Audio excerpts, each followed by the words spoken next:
৭ জানুয়ারি নির্বাচনের মাধ্যমে আওয়ামী লীগ আবারও ক্ষমতা দখলের পর একটা কথা আমি বারবার বলার চেষ্টা করেছি, এই দফায় অবৈধভাবে ক্ষমতায় টিকে থাকতে শেখ হাসিনার সামনে সবচেয়ে বড় চ্যালেঞ্জ হবে চীন এবং ভারতের মধ্যে ব্যালেন্স করা।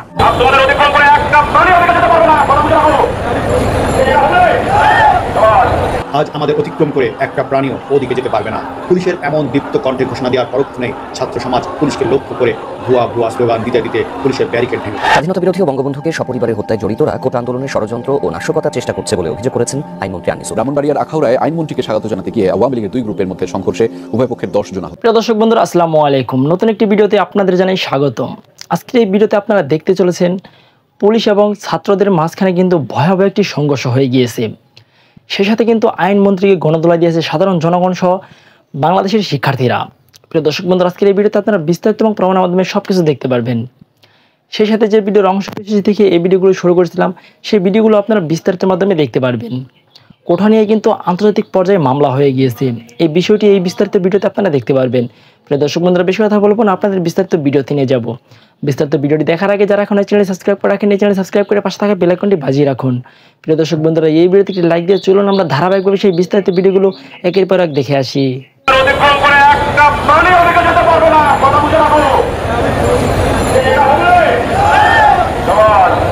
আজ আমাদের অতিক্রম করে একটা প্রাণীও ওদিকে যেতে পারবে না। পুলিশের এমন দীপ্ত কণ্ঠে ঘোষণা দেওয়ার পরক্ষণেই ছাত্র সমাজ পুলিশকে লক্ষ্য করে ভুয়া স্লোগান দিতে দিতে পুলিশের ব্যারিকেড ভেঙে ফেলে। তারপর কি হয় দেখুন।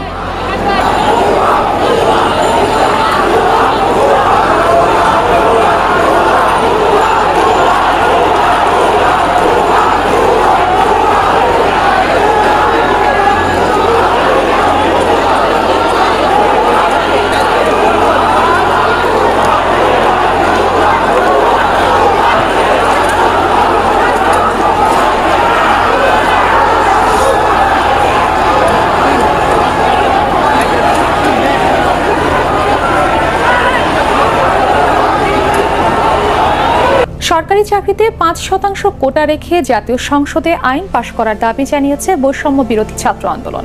এজন্য প্রধানমন্ত্রী শেখ হাসিনার হস্তক্ষেপ চান তারা। শিক্ষার্থীদের দাবি, সংসদের জরুরি অধিবেশন ডেকে দ্রুত আইন করতে হবে। কাল সারা দেশে বিশ্ববিদ্যালয় ও কলেজের আন্দোলনকারীদের সঙ্গে অনলাইনে মিটিং করে পরবর্তী কর্মসূচি দেবার কথা জানান তারা। রিপোর্ট করছেন আদ্দিন সজীব। সংসদে আইন পাশ করো, বৈষম্য দূর করো, এই এক দাবিতে উত্তাল ঢাকা বিশ্ববিদ্যালয়। কেন্দ্রীয় লাইব্রেরির সামনে থেকে শুরু হয় বিক্ষোভ মিছিল। কয়েকশো শিক্ষার্থীর এই প্রতিবাদ এত বড় হয় যে কলা ভবন থেকে রাজু ভাস্কর্য পর্যন্ত ছড়িয়ে পড়ে। স্লোগানে অনড় শিক্ষার্থীরা বলছে 2018 সালে প্রধানমন্ত্রীর আশ্বাসে শিক্ষার্থীরা ক্লাসে ফিরে গিয়েছিল, কিন্তু 2024-এ এসে ছাত্রছাত্রীদের ভবিষ্যৎ নিয়ে কোনো ছিনিমিনি খেলা চলবে না। 5% কোটা রেখে সংসদে আইন পাশ করার। কোনো গোষ্ঠীর প্রতিনিধিত্ব করছি না, আমরা পুরো দেশের প্রতিনিধিত্ব করছি। আমাদের জায়গা থেকে স্পষ্ট বার্তা, আমরা যে যৌক্তিক দাবিটি নিয়ে কাজ করছি, এই দাবিটি সরকার মেনে নিক, এই দাবিটি মেনে নিয়ে কোটার একটি যৌক্তিক সংস্কার করুক, সংসদে আইন প্রণয়ন করুক। শিক্ষার্থীদের রক্ত ঝরিয়েছে যে সকল পুলিশ, তারা অতি উৎসাহী হয়ে করুক কিংবা উপর মহলের নির্দেশনায় করুক, যেভাবেই করুক না কেন, এটার একটা সুস্থ তদন্ত সাপেক্ষে বিচারের আওতায় নিয়ে আসা হোক, এটাই আমাদের দাবি থাকবে। আমরা এখন আস্থা রাখছি। এরপর আবারও তারা অবস্থান নেয় শাহবাগে। এতে যোগ দেয় ঢাকা কলেজ, জগন্নাথ বিশ্ববিদ্যালয় সহ বিভিন্ন শিক্ষা প্রতিষ্ঠানের শিক্ষার্থীরাও। আপনাদের হুজুর নারাজ হয় এমন কথা আপনারা বলতে পারেন না। আমাদের কোনো হুজুর নাই, আমাদের কোনো ধরনের স্টেট আমাদের সেন্সরশিপ নাই। আমাদের একমাত্র সেন্সরশিপ নৈতিকতা। আমরা আহ্বান জানাই আমাদের ছাত্র সমাজকে। ৭ জানুয়ারি নির্বাচনের মাধ্যমে আওয়ামী লীগ আবারও ক্ষমতা দখলের পর একটা কথা আমি বারবার বলার চেষ্টা করেছি, এই দফায় অবৈধভাবে ক্ষমতায় টিকে থাকতে শেখ হাসিনার সামনে সবচেয়ে বড় চ্যালেঞ্জ হবে চীন এবং ভারতের মধ্যে ব্যালেন্স করা। এবং ভারতের নির্বাচন শুরু হবার আগেই আমি আমার এই চ্যানেলের বেশ কয়েকটা ভিডিওতে বলেছি, ভারতের নির্বাচনটা শেষ হয়ে যাবার পর শেখ হাসিনাকে আসল চ্যালেঞ্জটা ফেস করতে হবে। ভারতের নির্বাচন শেষ হওয়ার পর বিজেপি যখন আবারও সরকার গঠন করলো, নরেন্দ্র মোদীর প্রধানমন্ত্রী হিসেবে শপথ গ্রহণ অনুষ্ঠানে শেখ হাসিনা গিয়েছিলেন। একই মাসে তিনি দ্বিতীয়বার ভারতে গেলেন, এবার দ্বিপাক্ষিক বৈঠকে। এবং আগে থেকেই বলা হচ্ছিল, ইনফ্যাক্ট ভারতের নির্বাচন শুরু হবার আগে থেকেই সরকারের পক্ষ থেকে বলা হচ্ছিল, ভারতের নির্বাচনটা হয়ে যাবার পর নতুন সরকার গঠিত হলে শেখ হাসিনা প্রথম ভারতে যাবেন এবং এরপর তিনি চীন সফর করবেন। সুতরাং ভারত সফরের পর প্রধানমন্ত্রী দেশে ফিরলেন এবং তারপর তিনি চীন সফরে গেলেন। চীন সফরে কী হয়েছে সে বিষয় নিয়ে অনেক আলোচনা হয়েছে, আমি নিজেও আমার এই চ্যানেলে সেই ব্যাপারে কথা বলেছি। সরকারের পক্ষ থেকে একটা এক্সপেকটেশন ছিল $5 বিলিয়ন ঋণ সহায়তা এবং আরও $2 বিলিয়ন বাজেট সহায়তা, যদিও এটা ইউয়ানে দেবে বলে চীন একরকম সায় দিয়েছে, এই কথাটাও সরকারের পক্ষ থেকে বলা হচ্ছিল। সব মিলিয়ে প্রায় 50 বিলিয়ন ইউয়ান, অথচ সেখান থেকে মাত্র 1 বিলিয়ন ইউয়ান বাংলাদেশকে ঋণ সহায়তা দেওয়ার কথা এই সফর থেকে আমরা জানতে পেরেছি। যদিও যে যৌথ ঘোষণাটা করা হয়েছে এই সফর সম্পর্কে, সেখানে এই ব্যাপারে কোনো উল্লেখ নাই। এই 1 বিলিয়ন ইউয়ানও যে চীন দিচ্ছে সেই ব্যাপারটাও যৌথ ঘোষণায় উল্লেখ করা হয়নি। তারপর আমরা যদি ধরে নেই, যেটা পররাষ্ট্রমন্ত্রী বলছেন, চীনের প্রধানমন্ত্রী এই কথাটা বলেছেন 1 বিলিয়ন ইউয়ান সহায়তা দেওয়া হবে, সরকারের যে এক্সপেকটেশন তার 50 ভাগের 1 ভাগ, এবং এর ইম্প্যাক্ট কত বড় হতে পারে সেই বিষয় নিয়ে এর আগেও আমার এই চ্যানেলে কয়েকটা ভিডিওতে আমি কথা বলেছি, এবং অলরেডি এর ইম্প্যাক্ট পড়তে শুরু করেছে বাংলাদেশের অর্থনীতিতে। কীভাবে সেই জায়গাটাতে আসবে, এবং তারপর আসল জায়গাটা হচ্ছে যে বিষয়টা নিয়ে আজকে কথা বলতে চাচ্ছি, যে ঘোষণাপত্রে যে ঘোষণাটা করা হয়েছে যৌথ ঘোষণা, সেখানে এই 1 বিলিয়ন ইউয়ান বাংলাদেশকে ঋণ সহায়তা দেওয়ার বিষয়টাও যেখানে উল্লেখ করা হয়নি, সেখানে এমন একটা ক্লজ উল্লেখ করা হয়েছে যেটা মূলত এই সরকারকে, শেখ হাসিনাকে সরাসরি থ্রেট করা, শেখ হাসিনার ক্ষমতাকে সরাসরি চ্যালেঞ্জ করা, এবং শেখ হাসিনার পক্ষে চীন আদৌ কতদিন থাকবে সেই বিষয়টা নিয়ে এক ধরনের ধোঁয়াশা তৈরির চেষ্টা চীনের পক্ষ থেকে হয়েছে। এবং এই ক্লজের মধ্য দিয়ে চীন বুঝিয়ে দিয়েছে তারা এখন বাংলাদেশে বিরোধী রাজনৈতিক দলগুলোর সাথেও যোগাযোগ করবে এবং তাদেরকেও সমর্থন দিতে পারে। নির্বাচনের আগে যেভাবে ক্যাটাগরিক্যালি চীনের পক্ষ থেকে, বিশেষ করে চীনের রাষ্ট্রদূত দফায় দফায় তিনি বলেছেন, নতুন করে আওয়ামী লীগ আবারও ক্ষমতায় আসলে, প্রধানমন্ত্রী হিসেবে শেখ হাসিনা যদি আবারও ক্ষমতায় আসেন, তাহলে চীন তিস্তা প্রকল্পের কাজ শুরু করবে। এবং এভাবে চীন বলার অর্থ হচ্ছে চীনকে এক ধরনের বার্তা সরকারের পক্ষ থেকে তখন দেওয়া হয়েছিল, নিশ্চয়ই দেওয়া হয়েছিল। অন্তত আমি মনে করি একটা ক্লিয়ার মেসেজ যদি চীনকে দেওয়া না হয়, তাহলে চীনের রাষ্ট্রদূত এভাবে ক্যাটাগরিক্যালি কথাটা বলতেন না যে শেখ হাসিনা আবারও প্রধানমন্ত্রী নির্বাচিত হলে আমরা তিস্তা প্রকল্পের কাজ শুরু করব। তার মানে চীনকে নিজেদের পক্ষে রাখার জন্য তিস্তা প্রকল্প তাদেরকে দেওয়া হবে এমন একটা ধারণা দেওয়া হয়েছিল। এবং একইভাবে ভারতকে যে ব্ল্যাঙ্ক চেক দেওয়া হয়েছিল নির্বাচনের আগে, ভারত যা চায় সেটাই তাকে দেওয়া হবে, সেটা আমরা পরিষ্কার হয়েছি প্রধানমন্ত্রীর এবারের ভারত সফরে। যে 7টা সমঝোতা স্মারক স্বাক্ষরিত হয়েছে এবং পুরনো 3টা রিনিউ করা হয়েছে, যে 7টা নতুন সমঝোতা স্মারক স্বাক্ষরিত হয়েছে, এগুলো দেশের সার্বভৌমত্বের জন্য হুমকি। তারপরও সেখানে শেখ হাসিনা রাজি হয়েছেন, এবং শুধুমাত্র দেশের সার্বভৌমত্বের জন্য হুমকি নয়, চীনের সাথে সম্পর্কের যে টানাপোড়েনটা সরকারের শুরু হলো, পরিষ্কারভাবে আমরা সেটা দেখতে পাচ্ছি। সরকার হয়তো সেটা অস্বীকার করবে, কিন্তু এইটা আমরা প্রত্যেকেই সাধারণ জনগণও বুঝতে পারছি যে চীনের সাথে সম্পর্কের টানাপোড়েনটা শুরু হয়ে গেল প্রধানমন্ত্রীর এই সফরের মধ্য দিয়ে। অন্তত পরিষ্কার বার্তাটা চীন বাংলাদেশ সরকারকে, শেখ হাসিনাকে দিয়ে দিয়েছে। এবং এই সম্পর্কের টানাপোড়েনটাও শুরু হলো মূলত যে 7টা নতুন সমঝোতা স্মারক স্বাক্ষরিত হয়েছে ভারতের সাথে, সেখান থেকে। তার মানে আমরা পরিষ্কার বুঝতে পারছি নির্বাচনের আগে একদিকে চীনকে তিস্তা প্রকল্প দেওয়া হবে এমন একটা ধারণা যেমন দেওয়া হয়েছিল, এবং এর মধ্য দিয়ে শেখ হাসিনা নিজের পক্ষে রাখার চেষ্টা করেছিলেন, একইভাবে ভারতকে ব্ল্যাঙ্ক চেক দিয়েছিলেন, তোমরা যেটা চাও সেটাই তোমাদেরকে দেওয়া হবে, তারপরও আমাকে অবৈধভাবে ক্ষমতায় টিকিয়ে রাখতে সহযোগিতা করো।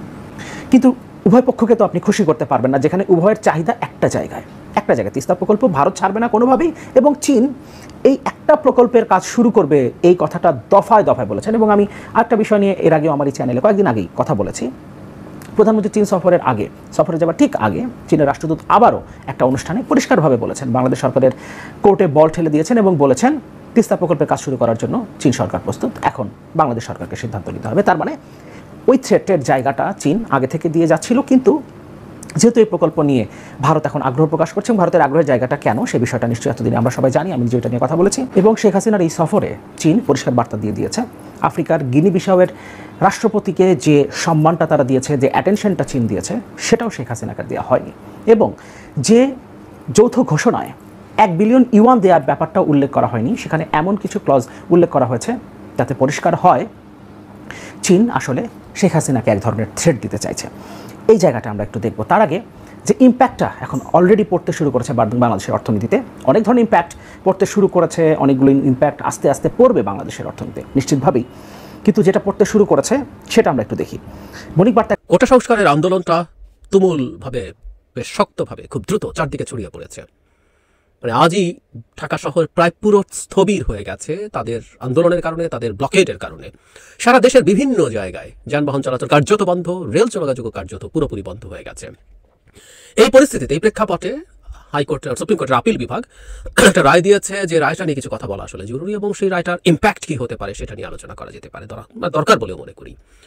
প্রথম কথাটা হচ্ছে, আপিল বিভাগ যে রায় দিয়েছে সেটা এরকম যে তারা হাইকোর্টের এর আগে যে রায় হয়েছে সেটা স্থিতাবস্থা জারি করেছেন 1 মাসের জন্য।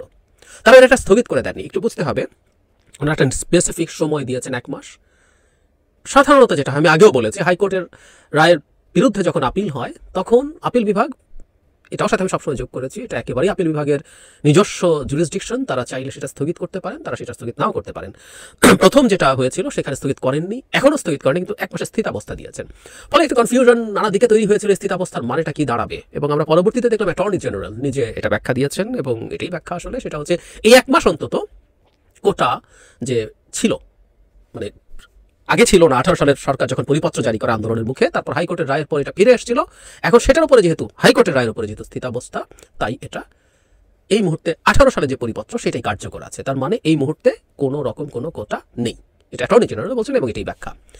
তাহলে একটা প্রশ্ন এই মুহূর্তে এসে হাজির হয়েছে, ছাত্ররা যারা শিক্ষার্থীরা, ছাত্রছাত্রী সবাই মাঠে আছেন, তারা যখন মাঠে নেমেছেন, আন্দোলন করছেন, যেহেতু এই মুহূর্তে কোটা আছে এবং পরবর্তীতে আপিল বিভাগের পূর্ণাঙ্গ শুনানি হয়ে এটা নির্ধারিত হবে, তাহলে এই তাদের যে আন্দোলন আছে, এই আন্দোলনটা কি আর দরকার আছে? এই প্রশ্ন এসে হাজির হতে পারে।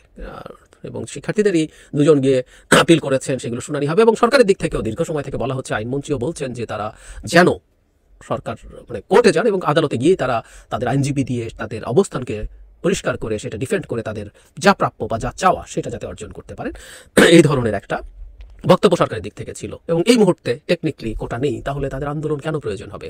ইনফ্যাক্ট এই আহ্বান এই রায়ের পরে জানানো হয়েছে তাদেরকে, তারা যাতে তাদের শিক্ষা পড়াশোনায় ফেরত যায়, ফেরত যাওয়ার পর নিয়মতান্ত্রিকভাবে এটা শুনানি হবে ইত্যাদি ইত্যাদি। কিন্তু এই যে 1 মাস এটা নেওয়া হলো, এবং আমি দেখলাম যারা এই মুহূর্তে আন্দোলনে আছে, মাঠে আছে, তারা এই রায়কে প্রত্যাখ্যান করেছে। তারা প্রত্যাখ্যান করে, আমি কাউকে তো বলতে শুনলাম, টিভিতে দেখলাম, মিডিয়াতেও, মানে পোর্টালগুলোতেও নিউজ চলে এসছে, উইচ ইজ রাইট, যে তারা মনে করছেন তাদের আন্দোলনকে নস্যাৎ করার জন্য এটা করা হচ্ছে।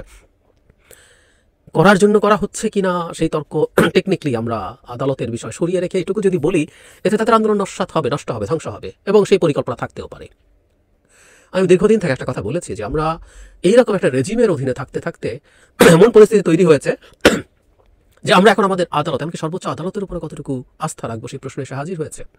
আদালত তার কোনো সদিচ্ছার সাথে করা কিছুকেও প্রশ্ন তৈরি হচ্ছে জনগণের সামনে।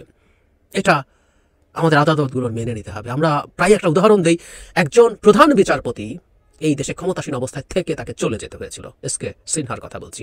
এবং শুধু সেটা না, আওয়ামী লীগের একজন গুরুত্বপূর্ণ নেতা যেন ফজলুর তাপস, শুধু গুরুত্বপূর্ণ নেতাই না, শুধু গুরুত্বপূর্ণ নেতা, শেখ পরিবারের সন্তান, এবং উনি নিজের একজন আইনজীবী, উনি ব্যারিস্টার। উনি বলেছিলেন যে একজন সিটিং চিফ জাস্টিসকে নামিয়ে দিয়েছি, গর্ব করে বলেছিলেন।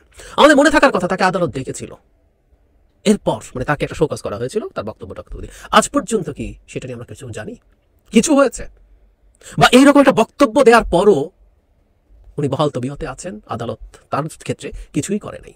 তো এসব দেখতে দেখতে আমাদের মধ্যে আদালত সম্পর্কে যদি কোনো প্রশ্ন তৈরি হয়, সেটা যৌক্তিক, আমি মনে করি খুব যৌক্তিক। তো ফলে যেটা হয়েছে, আদালতে এই রায়টা এখন বলে সরকার দেখাতে পারবে, হ্যাঁ এটার উপর স্থিতাবস্থা দিয়েছে, তোমরা পড়তে চলে যাও, এরপর শুনানি হবে। কিন্তু 1 মাস পর কি হবে? 1 মাস হিয়ারিং শেষ হবে, এবং সেই হিয়ারিং এর পরে কি হবে রেজাল্ট?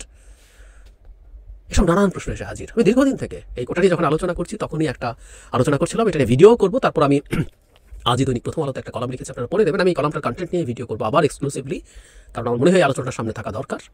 আমরা যে কেউ যদি কনস্টিটিউশন ঠিকঠাক মতো পড়ি, আমরা বুঝবো কোটা থাকবে কি থাকবে না। কোটা বাতিল করা বা বহাল করার এখতিয়ার দেশের উচ্চ আদালতের নেই, সংবিধান তাদেরকে সেই এখতিয়ার দেয় নাই। তাদের এখতিয়ার শুধুমাত্র কোনো কোটা সংবিধান বর্ণিত অনগ্রসর শ্রেণীর জন্য হলো কি হলো না সেটা নির্ধারণ তারা করতে পারে, কিন্তু তারা এটা করতে পারে না। সুতরাং রাইটলি আমি কোটার আন্দোলনের এদিকে বলতে দেখেছি, তারা নির্বাহী বিভাগের কাছে এটার জবাব চেয়েছেন, এবং আমরাও মনে করি এটা কোর্টের জুরিসডিকশন না, কোটা থাকবে কি থাকবে না বলা। আদালত এটা বুঝবেন এবং পরবর্তীতে এই অবস্থান থেকে তাদেরকে সরিয়ে আনবেন, যে তারা শুনানি করে রায় দেবেন। হ্যাঁ, তারা শুনানি করতে পারেন, করে আসলে সেটাই হওয়া উচিত। সত্যিকার অর্থে প্রথমেই যখন হাইকোর্টে যাওয়া হয়েছিল, রায়টা হওয়া উচিত ছিল এটা আমাদের বিষয় না, এটা একেবারেই সরকারের ডিসক্রিপশন। 1% কোটাও যদি কোনো ক্ষেত্রে না রাখে, যে কোটা নিয়ে আমরা কেউ প্রশ্ন করি না, প্রতিবন্ধীদের কোটা, সেটাও যদি 1% না রাখে সরকার, কেউ বলতে পারে না সরকার অসাংবিধানিক কিছু করেছে। আপনি যদি অনগ্রসর গোষ্ঠীর জন্য কোটা নিশ্চিত করতে চান, যে সরকারকে বাধ্য করতে চান, তাহলে সংবিধান সংশোধন করতে হবে। বিদ্যমান সংবিধানে সেটা সম্ভব না। যাই হোক, আমাদের মনে হতেই পারে যে এই আন্দোলনকে ধ্বংস বা নস্যাৎ করার জন্য এই ধরনের একটা রায় এসছে, এবং ছাত্ররা সেভাবেই প্রতিক্রিয়া দেখিয়েছে। তারা একেবারে অযৌক্তিক কথা বলছে, নট নেসেসারিলি, এবং তারা তাদের কর্মসূচি থেকে সরে আসছে না। সেই বিবেচনায় এটা হতেই পারে যে তারা সেই কারণেই করছে। এবং কেউ কেউ কনস্পিরেসি থিওরিও দেওয়ার চেষ্টা করছেন, যেহেতু সবকিছু ব্লক থাকবে, প্রধানমন্ত্রী কেন দ্রুত দেশে ফিরে আসছেন এটারও পেছনে কারণ দেখাচ্ছেন যে উনি যদি আগামীকাল সকালে ফেরেন এবং ব্লকেট থাকে, ফিরতে পারবেন না, এই পরিস্থিতি এড়াতেই উনি গভীর রাতে ফিরছেন বাংলাদেশে এসে একদিন সফরকে সংক্ষিপ্ত করে নানান কিছু। তার মানে আন্দোলন কন্টিনিউ করার একটা প্রবাবিলিটি আছে এবং এই আন্দোলনটা আস্তে আস্তে এমন জায়গায় চলে যাচ্ছে সরকার খুব বেশি নিয়ন্ত্রণ রাখতে পারছে এটা মনে হচ্ছে না। সো এই রায়ের পর আমি ধারণা করি, কারণ হচ্ছে 1 মাস যদি ছাত্ররা আন্দোলন থেকে সরে যায়, আমরা জানি দেশের অনেক আইন প্রয়োগকারী সংস্থা আছে, অনেক এজেন্সি আছে, গোয়েন্দা এজেন্সি আছে, তারা এই আন্দোলনটাকে ধ্বংস করার জন্য যারা যারা নেতৃস্থানীয় আছে, যারা যারা সংগঠক আছে, তাদের বিরুদ্ধে নানান রকম পদক্ষেপ নিয়ে মাঠে নামতে পারে। এর আগে 18 সালের নির্বাচনের আগে আমরা 18 সালে যখন প্রথম কোটা সংস্কার আন্দোলন হচ্ছিল তখনও আমরা একই ধরনের পরিস্থিতি দেখেছি। সুতরাং এই ঝুঁকিগুলো আসলে তারা যদি আন্দোলন থেকে সরে যায় সেটা আছে, এবং আমি দেখলাম তারা রাইটলি তাদের আন্দোলনকে জারি রাখার সিদ্ধান্ত নিয়েছে। প্রিয় দেশবাসী, শুরু থেকে শেষ পর্যন্ত যারা এই ভিডিওটি দেখেছেন সকলকে জানাই অসংখ্য অসংখ্য ধন্যবাদ।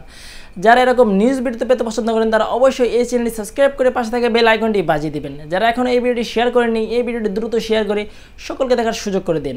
আজকের মতন এই পর্যন্ত, দেখা হচ্ছে পরবর্তী কোনো ভিডিও নিয়ে ইনশাল্লাহ।